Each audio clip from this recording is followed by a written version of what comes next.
Chers amis de Dieu, abonnés de Parole de Dieu au quotidien, la paix soit avec vous.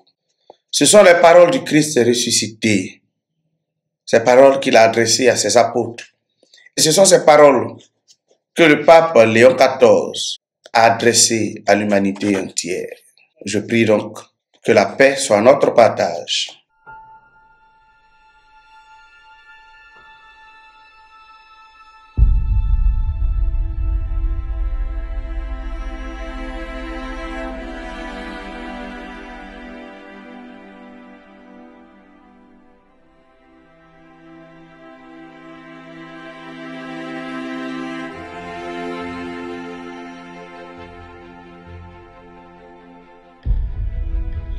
La terre remplie de l'amour du Seigneur.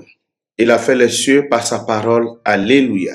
Tels les chers frères et sœurs, l'antienne d'ouverture que l'Église nous propose en ce 4e dimanche de Pâques, traditionnellement appelé dimanche du bon pasteur. En ce dimanche du bon pasteur, les textes liturgiques nous donnent l'occasion de comprendre que le bon pasteur, c'est le Christ. Et nous, à son image, nous devons être pour notre monde et pour l'Église des pasteurs de la paix, des pasteurs de l'unité dans un monde en déchirement. Voici ce à quoi le Christ nous appelle. Nous qui sommes les brebis, à qui il demande d'écouter sa voix, car sa voix est une voie de salut. Au milieu de l'agitation de ce monde, comme c'était le cas dans la première lecture de l'agitation provoquée par les Juifs, la figure de Paul et de Barnabé nous sont données comme des pasteurs persévérants dans l'annonce de la bonne nouvelle, des pasteurs qui sont ancrés pleinement en Jésus-Christ.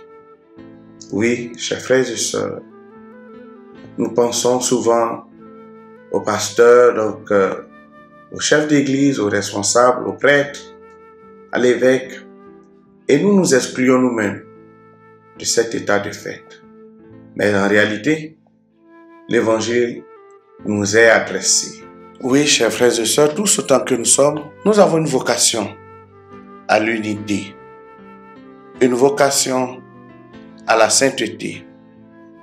Et la figure qui nous est donnée de cette unité, c'est bien l'unité entre Jésus et son Père. Jésus-Christ est un avec le Père parce qu'il réalise l'œuvre du Père. Il ne fait pas lui-même son œuvre, mais il accomplit l'œuvre du Père. Et nous, pasteurs, accomplissons-nous nous-mêmes notre propre œuvre ou l'œuvre du Père? Sommes-nous des vecteurs de paix ou des agents de division, des vecteurs de l'unité ou des agents de la division? Sommes-nous de ceux qui mettent au-dessus de l'universalité, de la catholicité de notre Église, nos enfermements? Sommes-nous capables d'unir les hommes et de nous unir nous-mêmes au Christ? Au regard de la peur, de la psychose générale et généralisée dans notre monde en déchirement, dans notre monde en conflit, dans nos pays, que faisons-nous? Oui, chers frères et sœurs, Jésus-Christ dit à ses disciples, la paix soit avec vous.